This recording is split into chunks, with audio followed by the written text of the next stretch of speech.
देखिए, reflection of light, refraction of light हम लोग स्टडी कर रहे हैं, ठीक है।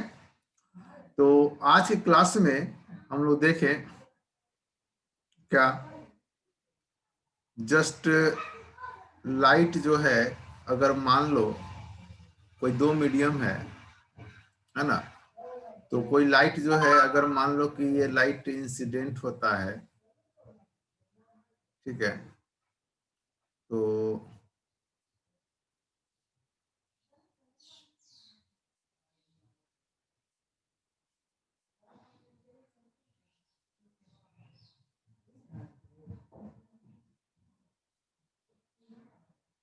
इंसिडेंट हुआ, तो देखिए क्या कि इस केस में ये जो है, चाहे वो लाइट जो है इस तरह से चला जाएगा,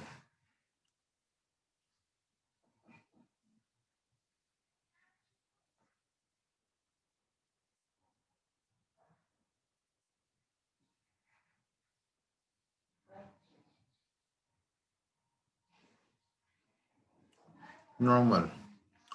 तो लाइट जो है, हम लोग देखते हैं कि जब इंसिडेंट हुआ फर्स्ट मीडियम से सेकंड मीडियम में, तो उस केस में देख रहे हैं हम लोग कि लाइट जो है फर्स्ट मीडियम से, अगर कोई लाइट इंसिडेंट होता है तो उस केस में ये फर्स्ट मीडियम यदि और सेकंड मीडियम ये है, तो उस केस में देखते हैं कि लाइट जब इस तरह से इंसिडेंट हो रहा है यदि v1 वेलोसिटी से, तो इसका सेकंड मीडियम में आने के बाद वेलोसिटी इसका चेंज हो जाता है ना। अगर वो लाइट इंसिडेंट यदि एंगल ऑफ इंसिडेंस जो है नॉर्मल के साथ, ये नॉर्मल है, नॉर्मल के साथ यदि एंगल ऑफ इंसिडेंस यदि आई बनाता है, तो ये एंगल जो है कुछ अलग हो जाता है, एंगल ऑफ रिफ्रैक्शन। तो इस केस में ये जो है, इसको एक्चुअली में जाना चाहिए था, ये जो है लाइट को ये ऐसे जाना चाहिए था, लेकिन ये ऐसे नहीं जाता है, और ये जो है इस तरह से बेंड हो जाता है, ऐसे न जा करके ऐसे हो जाता है। यानी कि लाइट जो है, चाहे वो ये बेंड हो जाए, चाहे वो जो है क्या हो जाए, जस्ट डाइवर्ट हो, यहाँ पर डाइवर्सन हो रहा है। तो यहाँ पर देख रहे हैं कि लाइट जो है नॉर्मल की ओर बेंड हो रहा है या नॉर्मल से अवे जा रहा है। तो दोनों कंडीशन में जो है, जब लाइट जो है फर्स्ट मीडियम से सेकंड मीडियम में जाता हो, नॉर्मल की ओर बेंड होता हो या नॉर्मल से अवे जाता हो, उस दोनों कंडीशन में जो है वो रिफ्रैक्शन को देता है। दोनों कंडीशन में जो है एंगल ऑफ इंसिडेंस जो है और एंगल ऑफ रिफ्रैक्शन जो है वो अलग हो जाता है एक दूसरे से। यानी कि वेलोसिटी दोनों का, फर्स्ट मीडियम में यदि v1 होता है तो सेकंड मीडियम में वेलोसिटी v2 होता है। क्लियर? दोनों कंडीशन में वेलोसिटी जो है डिफर होता है। तो यहां पर हमने ये चीज को देखा। अब देखिए, जस्ट इस केस में को जानने से पहले हम लोग जाने थोड़ा सा क्या, रिफ्रैक्टिव इंडेक्स। इसको जानने से पहले हम लोग जाने रिफ्रैक्टिव इंडेक्स।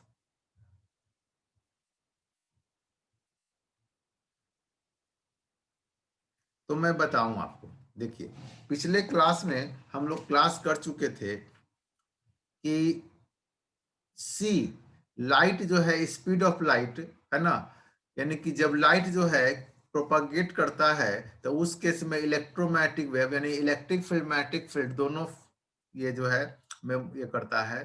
तो इस केस में C इक्वल टू हम लोग लिखते हैं क्या, under root mu naught into epsilon naught. Clear? इसके कैलकुलेशन करने से जहां पे म्यू नॉट जो है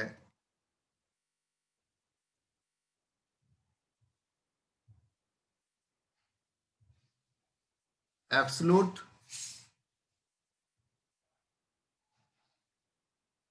परमिटिविटी होता है, और मतलब फ्री स्पेस में, फ्री स्पेस में मतलब जो है वैक्यूम में, और एप्सिलॉन नॉट जो होता है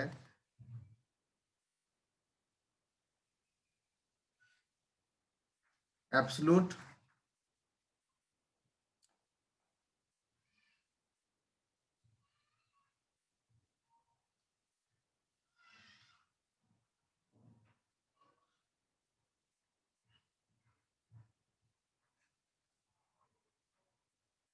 देखिए थोड़ा सा, है ना, ये जो है एप्सिलॉन नॉट लिखना चाह रहे थे, यहाँ पे म्यू नॉट है, ठीक है ना। तो एब्सोल्यूट परमिटिविटी हो गया और ये एब्सोल्यूट जो है परमेबिलिटी हो गया।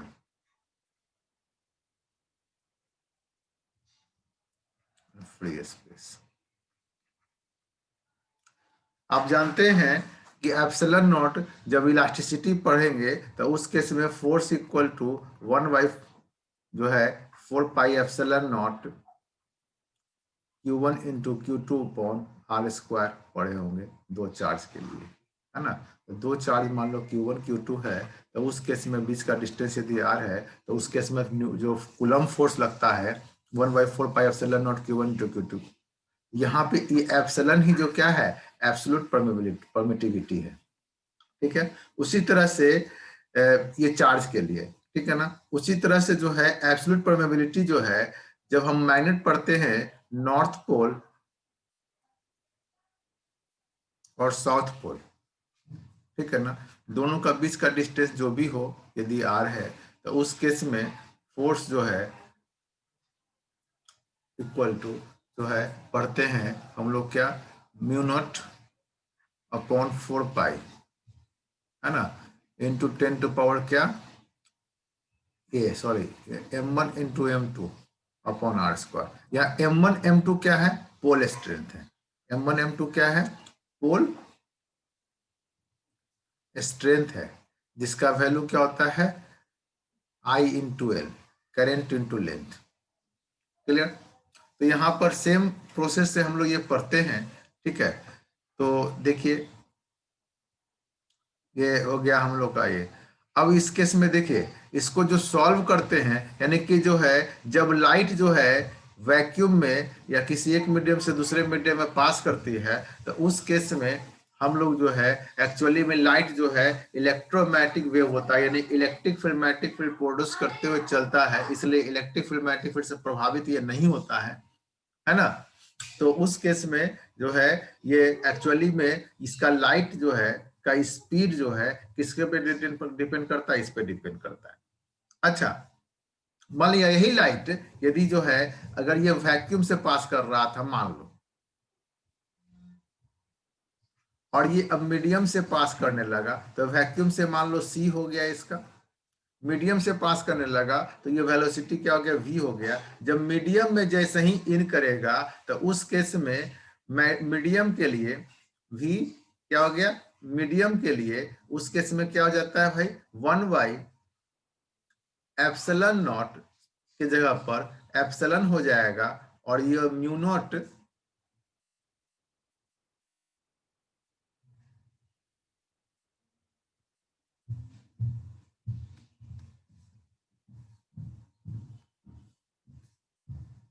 एप्सिलॉन म्यू, है ना ये। और इसी को मैं लिखना चाहूं तो ऐसा भी लिख सकते हैं mu naught into mu R into epsilon naught into epsilon are.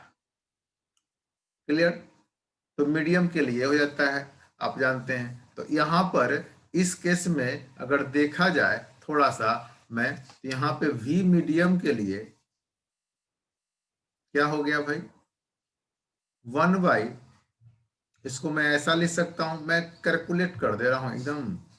तो यहाँ पे epsilon naught into mu naught, और इसको मैं ऐसा भी लिख सकता हूँ mu R into epsilon R, ठीक है।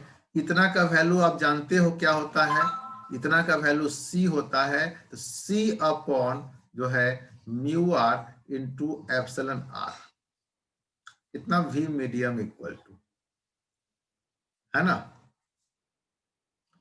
और आप जानते होंगे, ठीक है, कि यहाँ पर तो यहाँ पे mu R into epsilon R, जहां म्यू आर क्या है रिलेटिव परमेबिलिटी, यानी कि परमेबिलिटी, ये परमेबिलिटी जो है मीडियम में है, यानी कि दो जो है साउथ पोल या नॉर्थ पोल के बीच में कोई मीडियम हो जाए तो उस केस में जो है परमेबिलिटी जो होगा म्यू आर होगा, और दो चार्ज के बीच में कोई मीडियम होगा तो म्यू आर होगा।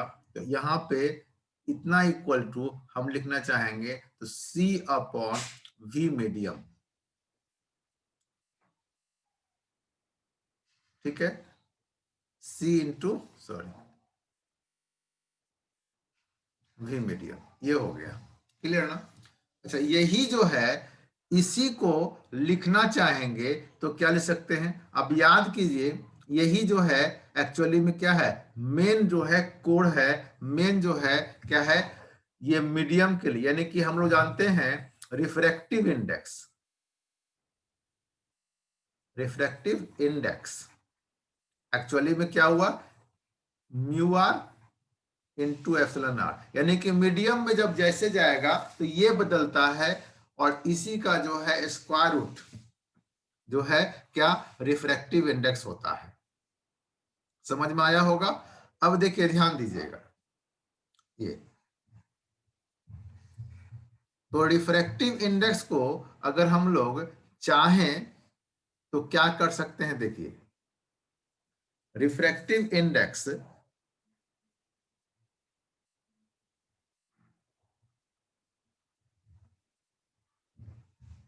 क्या होता है, कहते हैं क्या जनरली कि it is the ratio of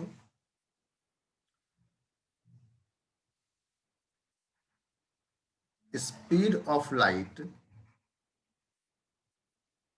in vacuum and speed of light in medium. It is denoted by, N से डिनोट करते हैं, या हम लोग जो है म्यू से भी डिनोट करते हैं। ये म्यू जो है रिफ्रैक्टिव इंडेक्स नहीं है, ये रिफ्रैक्टिव इंडेक्स, सॉरी, ये जो है परमेबिलिटी नहीं है यहाँ पर। यहाँ पर इसलिए जनरली जो है एन से डिनोट करते हैं या म्यू से डिनोट करते हैं। यहाँ एन क्या है, जस्ट रिफ्रैक्टिव इंडेक्स है, बहुत जगह पे म्यू से भी डिनोट करते हैं। क्लियर? तो एन इक्वल टू एक्चुअली में क्या होता है, तो मैं म्यू से डिनोट नहीं कर रहा हूं क्योंकि कंफ्यूजन हो जाए आपको, नहीं ऐसा। तो यहां पर जस्ट मैं इसको म्यू को हटा रहा हूं फिलहाल, क्योंकि आपको कंफ्यूजन यहां पे ना हो। ठीक है, क्योंकि म्यू में मान लिया हूं क्या, एब्सोल्यूट जो है प्रोबेबिलिटी, तो इसलिए एन जो है रिफ्रैक्टिव इंडेक्स हो गया। तो रिफ्रैक्टिव इंडेक्स इक्वल टू क्या ले सकते हैं, square root of epsilon R into mu R, है ना? यही मेन होता है, इसी पे डिपेंड करता है। यानी कि कहने का मतलब हुआ कि जैसे हमने पढ़ा था कि दो चार्ज है, दो चार्ज के बीच में कोई मीडियम के बीच में पास कर रहा है, दो चार्ज के बीच चार्ज जो है दो मीडियम के बीच में रखा हुआ है Q1 Q2। तो उस केस में फोर्स जो है मीडियम के लिए क्या होता है, 1/4 pi epsilon Q1 into Q2 upon are square, जहां पे 1/4 पाई एप्सिलॉन को ले सकते हैं क्या, epsilon naught into epsilon R Q1 into Q2 upon are square. और इसी टर्म को अगर हम चाहें तो ये अगर हम जो है, ये जो है कूलम्ब्स लॉ का ये फोर्स जो है वैक्यूम के लिए इतना होता है, और डिवाइड एप्सिलॉन आर मीडियम के लिए, है ना? ये पढ़ चुके होंगे आप लोग इसमें भाई, इलेक्ट्रोस्टैटिक्स में। यानी इलेक्ट्रोस्टैटिक्स में यहाँ पर कब हुआ, जब दो चार्ज जो के बीच में मीडियम में रखा हुआ है, कोई भी मीडियम के बीच में, तो उसके थ्रू जो है लाइन ऑफ फोर्स जितना इस मीडियम से पास करेगा, दैट इज कॉल्ड क्या, रिलेटिव प्रोबेबिलिटी। यहाँ पे एप्सिलॉन आर क्या हुआ, रिलेटिव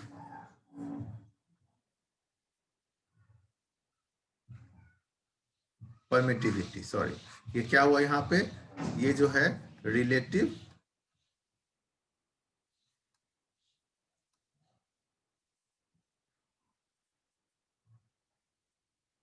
परमिटिविटी, है ना?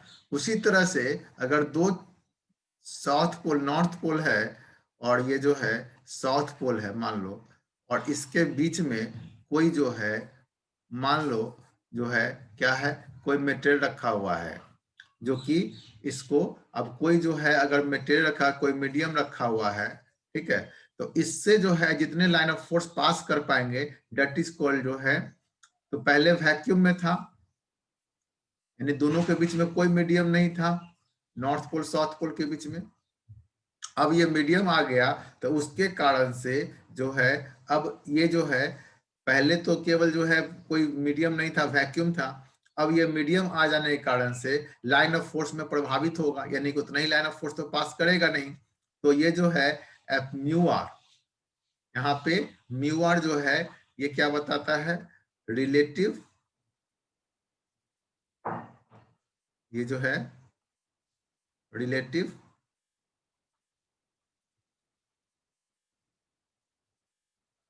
परमिलिटी, ठीक है ना।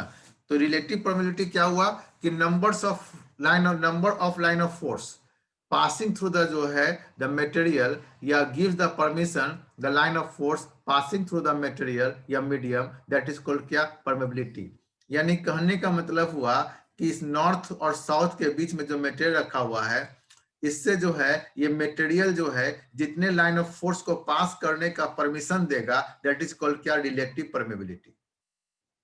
अब वैक्यूम में क्या हुआ, वैक्यूम में जनरली, वैक्यूम में तो कोई रोकने वाला नहीं है, तो जितने लाइन ऑफ फोर्स जो है इससे पास करेंगे दैट इज कॉल्ड क्या, जस्ट एब्सोल्यूट प्रोबेबिलिटी। लेकिन जितने लाइन ऑफ फोर्स पास कर रहे थे इसमें वैक्यूम में, उतना ही लाइन ऑफ फोर्स इससे पास नहीं करने देगा परमिट, है ना। यानी कि give the permission to line cross the line of force through the material, that is called क्या, रिलेटिव प्रोबेबिलिटी। उसी तरह से यहाँ भी है कि जो वैक्यूम में दो चार्ज के बीच में लाइन ऑफ फोर्स जो पास कर रहा था, यहाँ पे मैग्नेटिक लाइन ऑफ फोर्स हो गया, यहाँ पे इलेक्ट्रिक लाइन ऑफ फोर्स हो गया, ठीक है। तो वो जो है जितने लाइन ऑफ फोर्स पास कर रहे हैं, लेकिन कोई मटेरियल या कोई मीडियम रख दिया गया, उस मीडियम के थ्रू जो है, ये मीडियम जो है जितने लाइन ऑफ फोर्स जो है पास करने देगा दैट इज कॉल्ड क्या, रिलेटिव परमिलिटी।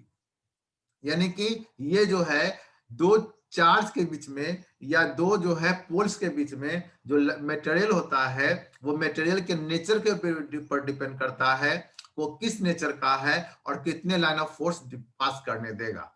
यानी कि जो है पूरा का पूरा सिस्टम जो है उस जो है मटेरियल का, उस मीडियम का नेचर के ऊपर डिपेंड करता है कि कितने लाइन ऑफ फोर्स पास करने देगा। उसी कारण से जब कोई लाइट जो है फर्स्ट मीडियम से पास किया और दूसरे मीडियम में पास करेगा, तो कोई लाइन ऑफ फोर्स जो है ये क्या होता है, ये नॉर्मल की ओर झुक जाता है, कोई लाइन ऑफ फोर्स जो है नॉर्मल से अबे चल जाता है ना। नॉर्मल की ओर झुक गया यहाँ पे, और यहाँ पे देख रहे नॉर्मल से अबे जा रहा है, क्यों है, ये मीडियम यदि एक है और ये सेकेंड मीडियम है, तो ये मीडियम के नेचर पे डिपेंड करेगा। अगर इस मीडियम में जो है देख रहे हैं लाइन ऑफ फोर्स, तो ये किस पे डिपेंड करेगा, इस पे डिपेंड करेगा। और इसी का जो है स्क्वायर रूट का जो है क्या होता है, एन होता है। कुछ समझ में आया। तो ये मेन होता है। अब हम लोग इतना तो जानते नहीं, इतना लोग पढ़ते नहीं है, ठीक है ना, कि ये एन क्या होता है।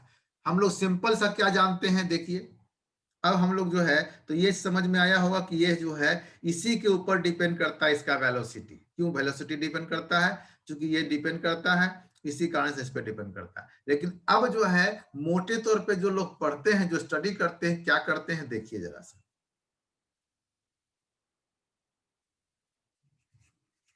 इसके बारे में डिस्कशन नहीं करते हैं। और हम लोग जो है जनरली जो है, लेकिन मेन फैक्ट ये है, इसी कारण से वेलोसिटी चेंज होता है, ठीक है।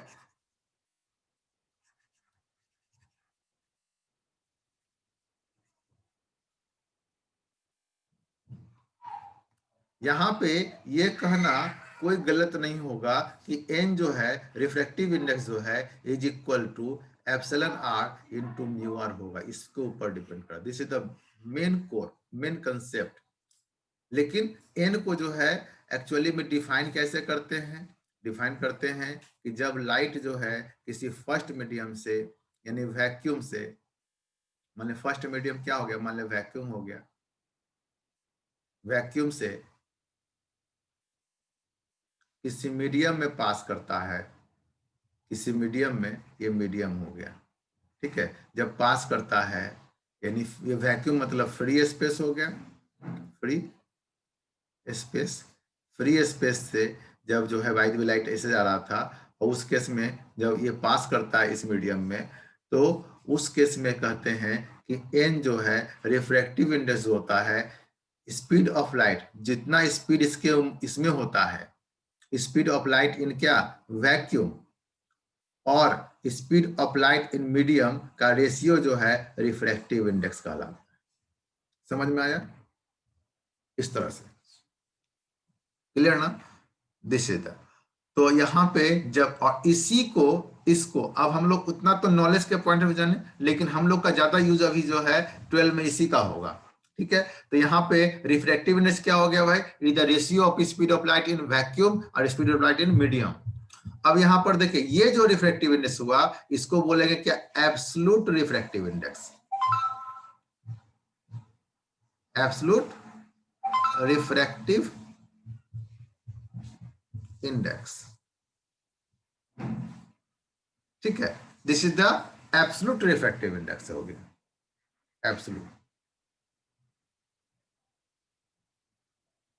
ठीक ना, एब्सोल्यूट रिफ्रैक्टिव इंडेक्स। और अगर रिलेटिव रिफ्रैक्टिव इंडेक्स की बात किया जाए, ठीक है ना, तो एब्सोल्यूट रिफ्रैक्टिव इंडेक्स समझ में आ गया। इसी कारण से जब जो है, यदि मीडियम ये है, अच्छा इस मीडियम में जो है रिफ्रैक्टिव इंडेक्स n हो गया, तो यहां पर जो है मीडियम में जो वेलोसिटी होगा, है ना, तो ये हो गया n equal to C M upon A, refractive index of first medium with respect to second. यानी रिफ्रैक्टिव इंडेक्स चेंज होगा, n चेंज होगा, तो उस केस में यदि Vm इक्वल टू लिखना चाहेंगे c अपॉन n, n क्या, रिफ्रैक्टिव इंडेक्स, यानी कि एब्सोल्यूट रिफ्रैक्टिव इंडेक्स का वैल्यू चेंज होगा, तो उस केस में Vm का वैल्यू चेंज हो जाएगा, है ना, इसलिए मीडियम चेंज होता है तो वो चेंज होता है। क्लियर हो गया होगा। एक चीज और समझ लेते हैं, जस्ट लगे हाथ।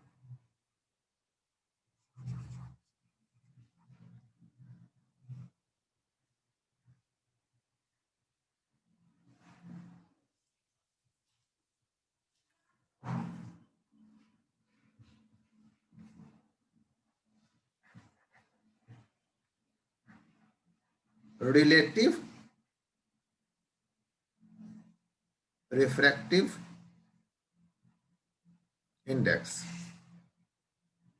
रिलेटिव रिफ्रैक्टिव इंडेक्स क्या हो गया भाई, रिलेटिव रिफ्रैक्टिव इंडेक्स हो गया कि जस्ट मान लो कि कोई भी है, अब इसमें जो है वन मीडियम है, अब वैक्यूम नहीं है ये, अब जो है ये मीडियम में है, एक मीडियम से दूसरे मीडियम में लाइट पास कर रहा है,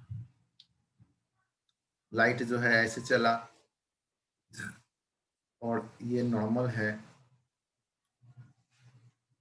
ये ऐसे हो गया, ये एंगल ऑफ इंसिडेंस, ये एंगल ऑफ, हम लोग इसकी बात अभी कुछ नहीं कर रहे हैं, ये मीडियम का, ये वेलोसिटी v1 है, ये वेलोसिटी v2 है, तो कहता है रिलेटिव रिफ्रैक्टिव इंडेक्स। अभी हम लोग जो है ये क्या कर रहे हैं देखिए, तो रिलेटिव रिफ्रैक्टिव इंडेक्स क्या हो गया, यानी जब लाइट जो है फर्स्ट मीडियम से सेकेंड मीडियम में पास करेगा, तो उस केस में, अच्छा आप ये जान लीजिए और एक चीज, कि जब लाइट जो है फर्स्ट मीडियम से सेकेंड मीडियम में पास करता है, तो क्या चेंज नहीं होता है, एक चेंज नहीं होता है, फ्रीक्वेंसी, फ्रीक्वेंसी चेंज नहीं होता, कलर्स ऑफ लाइट चेंज नहीं होता, यानी फ्रीक्वेंसी जो यहां होगा यही फ्रीक्वेंसी यहां होगा।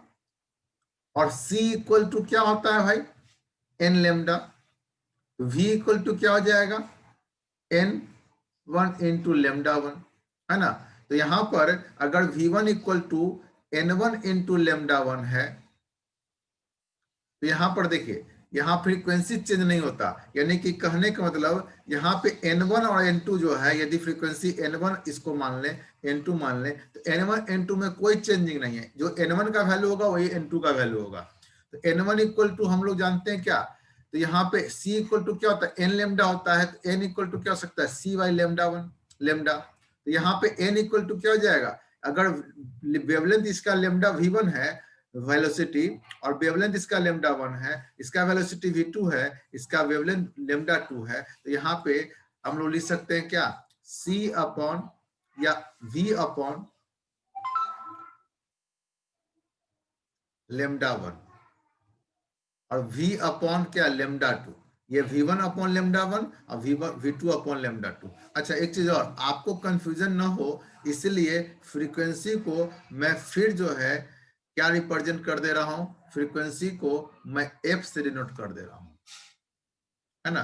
Frequency f1 equal to f2, यहाँ फ्रीक्वेंसी को किससे डिनोट किया, f1 से, f1 इंटू f2, यानी कि f1 f2 जो है दोनों केस में क्या होगा, सेम होगा। क्यों मैं ऐसा किया, इसलिए कि मैं रिफ्रैक्टिव इंडेक्स को n1 माना हूं, इसलिए n माना हूं, इसलिए मैंने ऐसा कंसिडर किया। f1 f2 इक्वल टू, यानी फ्रीक्वेंसी इक्वल टू, दोनों का फ्रीक्वेंसी क्या होगा, सेम होगा, तो फ्रीक्वेंसी इक्वल टू कर सकते हैं v1 अपॉन लेमडा वन, और इसके लिए क्या हो जाएगा v2 upon lambda two. Clear. अब देखिए कहता है जब लाइट वन मीडियम से सेकेंड मीडियम में जाता है, जब लाइट फर्स्ट मीडियम से सेकेंड मीडियम में जाता है तो उस केस में क्या होगा, देखिए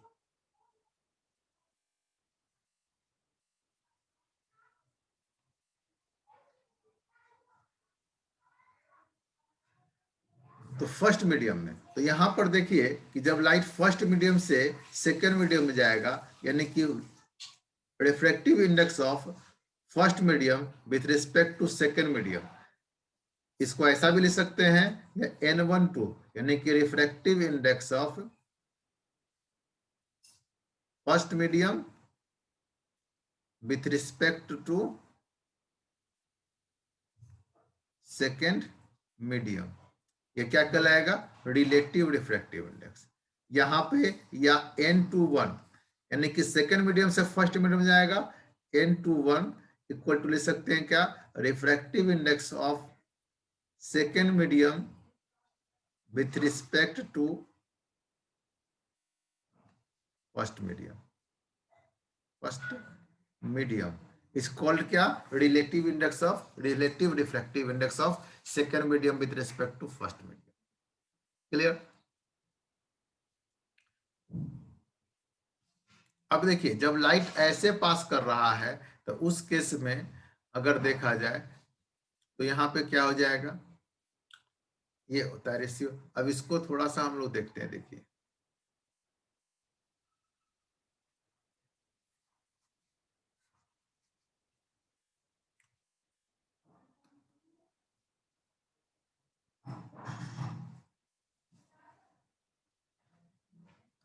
तो अगर मान लो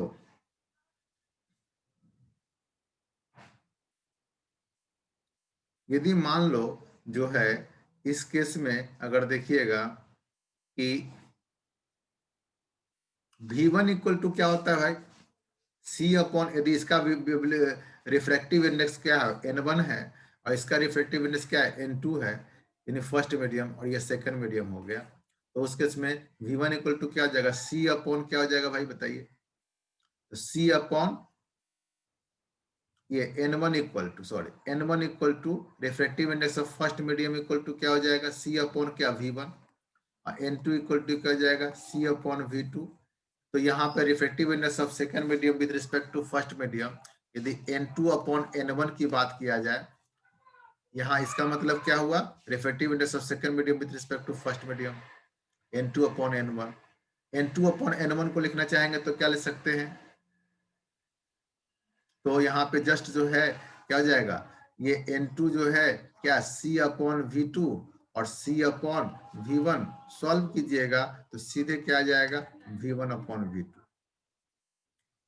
है ना। यानी refractive index of first medium with respect to second medium, ठीक है, इक्वल टू क्या हो जाएगा n2 अपॉन n1, और उसी तरह से यानी कि ये क्या हो जाएगा, refractive index of first medium with respect to second medium, यानी first medium with respect to second medium equal to क्या ले सकते हैं, ऐसा ले सकते हैं। उसी तरह से refractive index of second medium with respect to first medium, मतलब क्या हुआ, n1 upon n2 equal to यहाँ पे क्या हो जाएगा, V2 अपॉन V1। जब लाइट जो है सेकंड मीडियम से, अब यहाँ पे क्या refractiveness of second medium with respect to first medium क्या हुआ, यानी अब लाइट जो है एक्चुअली में जो है सेकंड मीडियम से जो पास ऐसे कर रहा था, अब सेकंड मीडियम से पास कर रहा है फर्स्ट मीडियम की ओर, उस केस में जो है क्या हो जाएगा, रिफ्रैक्टिव इंडेक्स ऑफ जो है N2 से N1 की ओर पास कर रहा है, तो refractive index of second medium with respect to first medium equal to लिख सकते N1 by N2 equal to solve करेंगे तो V2 अपॉन V1, ठीक है ना। और फर्स्ट मीडियम क्या रहेगा, तो refractive index of first medium with respect to first ये कर सकते हैं। ये क्लियर हुआ होगा। अब देखिए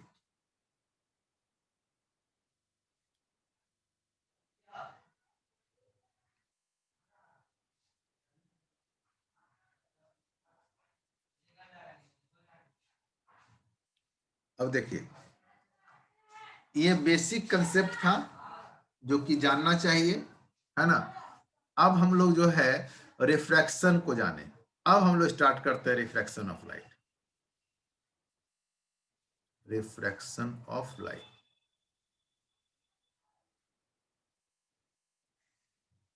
ठीक है। ये सब अभी हम लोग बेसिक जान लेते हैं रिफ्रैक्टिव इंडेक्स के संबंध में। अब देखिए रिफ्रैक्शन ऑफ लाइट क्या है, कहता है व्हेन लाइट रे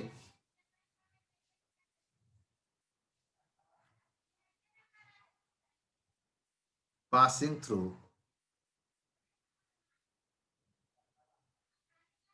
one medium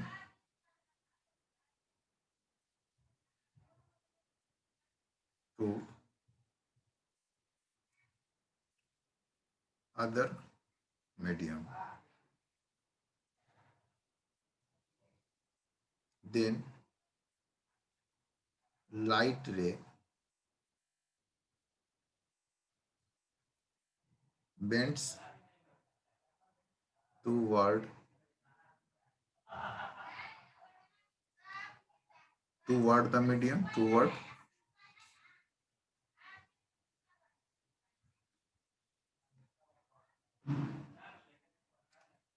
the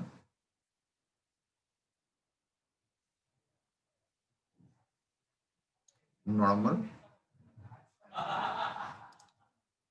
or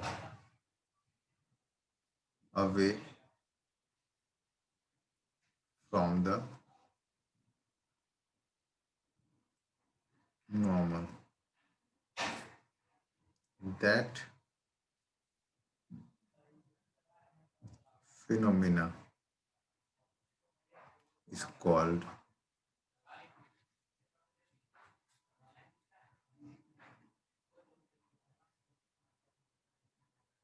refraction of light.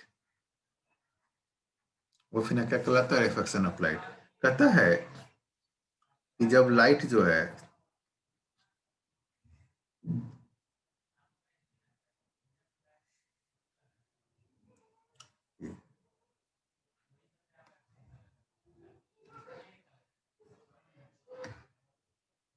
First medium है, ये सेकंड मीडियम है, ठीक है ना।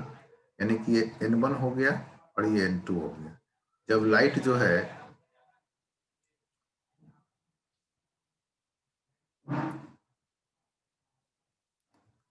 फर्स्ट मीडियम से सेकेंड मीडियम में जाता है, या दूसरे कंडीशन में एक और फिगर बना देते हैं।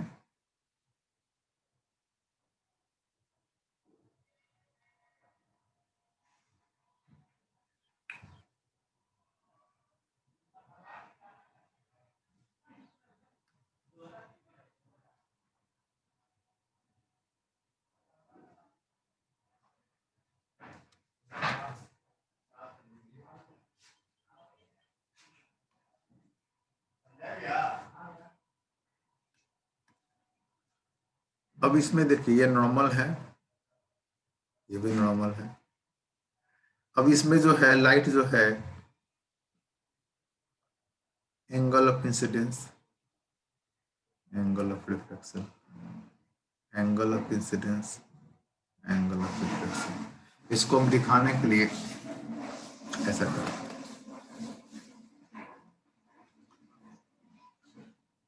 यहां पर देखेंगे कि अगर जो है लाइट जो है फर्स्ट मीडियम से सेकेंड मीडियम में जा रहा है, इस केस में देख रहे हैं कि लाइट जो है नॉर्मल की ओर बेंड कर गया, यानी नॉर्मल की ओर झुक गया। यानी इसका वेलोसिटी v1 था, इसका वेलोसिटी v2 हो गया, ये तो जानते ही अभी जस्ट पढ़े हैं। वेवलेंथ इसका लेमडा 1 था, तो इसका वेवलेंथ भी क्या हो जाएगा, लेमडा, इसका वेवलेंथ लेमडा 2 हो जाएगा। लेकिन फ्रीक्वेंसी जो है दोनों का क्या होगा, सेम ही रहेगा, है ना। फ्रीक्वेंसी जो है, फ्रीक्वेंसी जो है दोनों का सेम ही रहेगा। अब जब लाइट जो है फर्स्ट मीडियम से जाता है तो यहाँ पे नॉर्मल की ओर बेंड कर रहा है, यहाँ पे नॉर्मल से अवे जा रहा है। ये क्यों ऐसा जा रहा है, क्योंकि ये जो है किस पे डिपेंड कर रहा है कि किस मटेरियल से बना हुआ है ना। मटेरियल के ऊपर जो है इसका वेलोसिटी डिपेंड करता है, वेलोसिटी बढ़ेगा या घटेगा। यहाँ पे अवे जाने का मतलब क्या हुआ, यहाँ पे वेलोसिटी जो है इंक्रीज कर गया, है ना, और यहाँ पे वेलोसिटी क्या हुआ, डिक्रीज कर गया। क्लियर, यानी कि इंक्रीज कर रहा है, डिक्रीज कर, इसका मतलब हुआ कि ये जो मीडियम हुआ डेंसर हुआ, ज्यादा डेंस कर रहा है, ये ज्यादा डेंस है ना, यानी कि जो है ये ज्यादा डेंस है, डेंसर मीडियम हो गया। और ये क्या हो गया, ये जो है, ये जो मीडियम हो गया जस्ट जो है ये रेयर मीडियम हो गया, रेयर मीडियम हो गया। यानी कि जब लाइट जो है वैक्यूम से चलेगा या रेयर मीडियम से चलेगा, और ऐसे भी आप समझिए, सिंपल सा फैक्ट है कि जब जो है हम लोग बात करें कि जब लाइट जो है वैक्यूम से या रेयर मीडियम से डेंसर मीडियम की ओर जाएगा, अगर हम ही लोग को कहा जाए दौड़ने के लिए और कहा जाए कि एकदम खाली जगह है, वहां पे स्कूटी चलाना है, बाइक चलाना है, कुछ भी चलाना है, वहां पे तो मेरा स्पीड क्या होगा, ज्यादा होगा इजिली। लेकिन अगर जो है बहुत भीड़ भाड़ वाला एरिया रहेगा तो उस केस में ऑटोमेटिक क्या होगा, स्पीड जो है कम जाएगा। क्यों, तो वहां पे जो है वैक्यूम था या बहुत कम भीड़ था, तो वहां पे स्पीड ज्यादा का था। क्यों था, क्योंकि वहां पे जो है वो रेयर था, है ना। और यहाँ पर जैसे ही भीड़ भाड़ हो गया, मतलब डेंस ज्यादा हो गया, तो उस केस में वेलोसिटी क्या हो जाएगा, अपने आप घट जाएगा, और नहीं तो एक्सटेंट हो जाएगा। यहाँ भी क्या हो रहा है कि जब लाइट जो है डेंस फर्स्ट मीडियम से सेकंड मीडियम जा रहा है, तो डेंस होने के कारण से उस केस में क्या हो रहा है, उसका स्पीड जो है नेचुरली घट जाए, चूंकि पार्टिकल्स बहुत सारे होंगे तो एक दूसरे से टकराएगा, तो उसका जो है वेलोसिटी जो है धीरे धीरे क्या होगा, डिक्रीज कर जाएगा। इसलिए यहाँ पर जब लाइट जो है यहां से पास करता है, तो उस केस में जैसे ही डेंसर मीडियम में जाता है उसका स्पीड क्या हो जाता है, घट जाता है, और जैसे ही जो है रियर मीडियम में जाता है स्पीड जो है इंक्रीज कर जाता है। क्लियर, यहाँ पर एक चीज में हम लोग जो पहले समझे थे इस चीज को समझिए। मीडियम, ये मीडियम N2 यहाँ पे क्या हुआ, N2 जो है हम लोग जस्ट पढ़े थे एप्सिलन आर और म्यू आर। यानी कि जब जो है लाइट, यानी कि जिसका डेंसर क्या हुआ भाई, डेंसर का मतलब क्या हुआ, यानी कि वहां पर जो है लाइन ऑफ फोर्स जो है को परमिशन जो दिया जा रहा है कम दिया जा रहा है ना। तो उस केस में जो है ज्यादा डेंस है, ज्यादा पार्टिकल्स वहां डेंस है, तो उस केस में जो है इलेक्ट्रिक लाइन ऑफ फोर्स और मैग्नेटिक लाइन ऑफ फोर्स दोनों केस में क्या हो रहा है, कम पास कर पा रहा है ना, जिसके कारण से जो है ऐसा है। तो इसकी बात तो हम लोग बात बार नहीं करेंगे, ठीक है।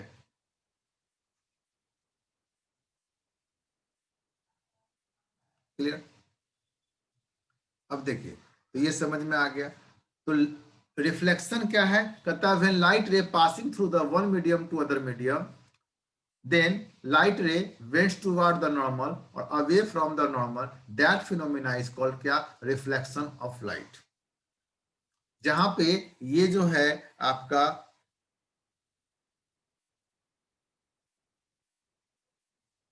इसको बोलते हैं क्या, angle of incidence, angle of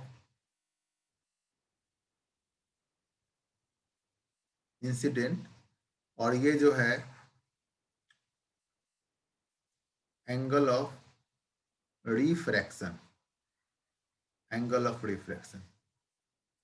आप ऐसा भी कर सकते हैं, यदि आर इज जस्ट, यदि आर जो है क्या होगा, स्मॉलर देन आई होगा, R is smaller than I होगा, यानी कि जो है जिसमें, तो उस केस में क्या होगा, N2 जो है यानी सेकेंड मीडियम जो है वो क्या होगा, डेंस होगा। और आर इज जो है अगर बाय द वे आप कहे क्या ग्रेटर देन आई होगा, इस केस में जो है फर्स्ट मीडियम जो है क्या होगा, ये या सेकेंड मीडियम जो है रेयर होगा कंपेरिजन टू फर्स्ट मीडियम, है ना। इस तरह से भी आप याद सकते हैं, कोई दिक्कत नहीं। तो इस पूरे घटना में रिफ्रैक्शन में हमने देखा क्या कि वेलोसिटी वेवलेंथ जो है चेंज होता है, फ्रीक्वेंसी चेंज नहीं होता है। क्लियर। अब इसके कुछ रूल्स हैं उसको जानते हैं।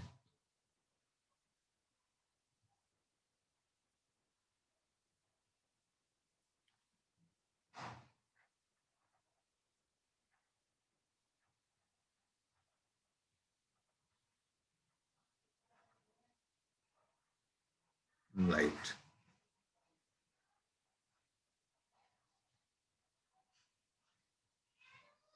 Law of refraction of light. देखिए अगर आपको दिक्कत होगा लिखने में तो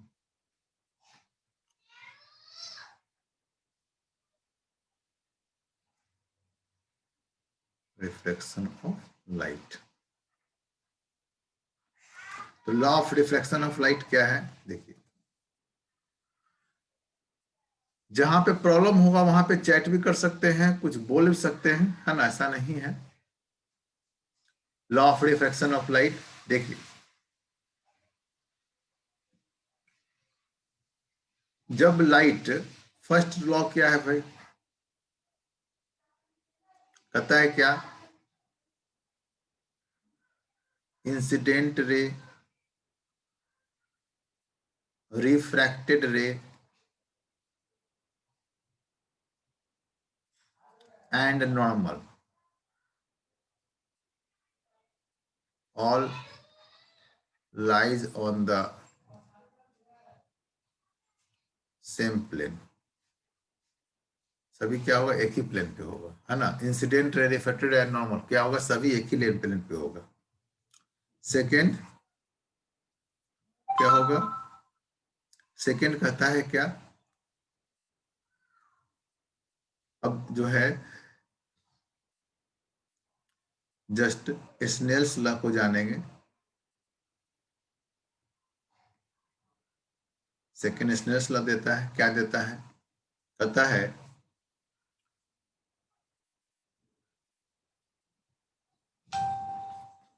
द साइन ऑफ, इसको हम ऐसा करते हैं,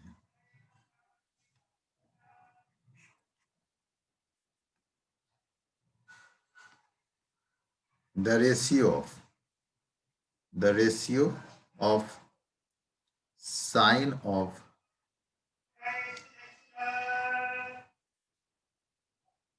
angle of incidence, angle of incident and sine of angle of reflection is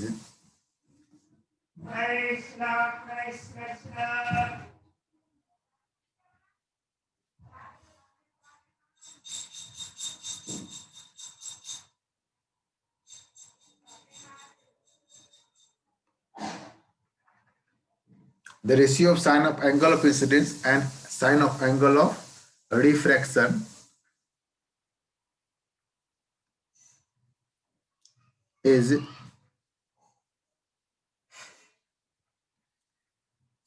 always constant and, ठीक है ना, this constant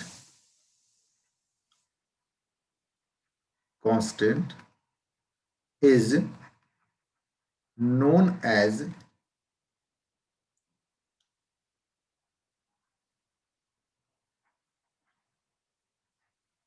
relative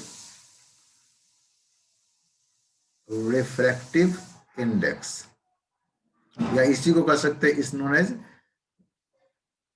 refractive index of first medium with respect to second medium.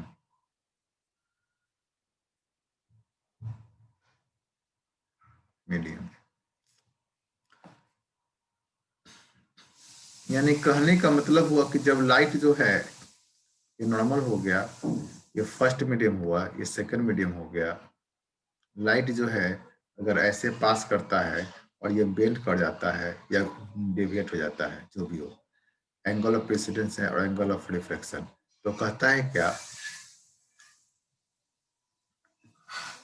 कि sine of angle of incidence और sine of angle of refraction is equal to refractive index of first medium with respect to second medium, यानी कि μ2 upon μ1। यहाँ μ1 क्या है, refractive index है ना, या यहाँ पे ऐसा भी लिखते हैं n2 अपॉन n1, दोनों इक्वल है, ठीक ना। तो refractive index of first medium with respect to second medium, ठीक है ना। बहुत जगह पे जो है म्यू से डिनोट करते हैं रिफ्रैक्टिव इंडेक्स को, बहुत जगह पे एन से डिनोट करते हैं। तो यहाँ पे sine I equal to R होता है, यानी कि sine I upon sine R equal to n1 to n2 upon n1। This is the law of जो है रिफ्रैक्शन, यही है। इसी को स्नेल्स लॉ भी कहते हैं सेकंड वाले को, ठीक है। अब इस केस में अगर देखा जाए तो देखिए, अब इसको जो है हम लोग हटाते हैं, आगे देखते हैं। एक और ये कर लीजिए। हमने देखा क्या कि sine I upon sine R equal to n2 upon n1। यहाँ पे n2 अपॉन n1 को लिख सकते हैं क्या, c अपॉन v2 और c अपॉन v1। यहाँ पे लिख सकते हैं क्या, c से c कट जाएगा, v1 upon v2, sine I upon sine are.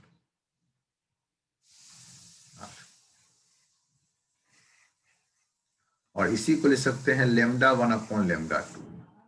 देखिए अब सिंपल सा समझ में आएगा। लाइट इंसिडेंट हुआ, आई आर, फर्स्ट मीडियम यानी v1 वेलोसिटी से जा रहा था, सेकंड मीडियम v2 वेलोसिटी था, फर्स्ट मीडियम n1 था, सेकंड मीडियम n2 था। जब तो sine I upon sine I equal to क्या हो जाएगा, v1 अपॉन v2, है ना, v1 अपॉन v2। तो v1 अपॉन v2 जो है ये हुआ, तो यहाँ पर मतलब क्या हुआ, इसका मीनिंग ये हुआ, ये जो है लाइट जो है फर्स्ट मीडियम में का जो वेलोसिटी होगा और सेकेंड मीडियम का वेलोसिटी होगा, दोनों का रेशियो जो है sine I upon sine I हो जाएगा। इसी को कहते हैं refractive index of first medium with respect to second medium, या n2 अपॉन n1 का रेशियो। क्लियर हुआ होगा, है ना। तो इस तरह से हम लोग जो है लॉ ऑफ रिफ्लेक्शन को जाने। इसमें हमने क्या क्या जाना, एक बार रिफ्रैक्टिव इंडेक्स के बारे में जाना, रिलेटिव रिफ्रैक्टिव इंडेक्स के बारे में जाना, सेकंड जो है लॉ ऑफ रिफ्लेक्शन जाना, किस तरह से ये काम करता है। लॉ ऑफ रिफ्लेक्शन में एक्चुअली में हम लोग बात किसकी करते हैं, रिफ्लेक्टिव जो है रिलेटिव रिफ्रैक्टिव इंडेक्स का। हम लोग बात किसकी करते हैं, रिलेटिव रिफ्रैक्टिव इंडेक्स का, यानी फर्स्ट मीडियम से सेकंड मीडियम पास करेगा। अच्छा, जब लाइट जो है सेकेंड मीडियम से फर्स्ट मीडियम में पास करेगा, अगर इसके रास्ते को जो है अगर जस्ट पलट देते हैं, चेंज कर रिवर्स कर देते हैं, ठीक है, तो उसी पाथ को फॉलो करेगा जिस पाथ से वो आया था। इसको कहते हैं कि law of reversibility. Law of reversibility क्या होता है, देखिए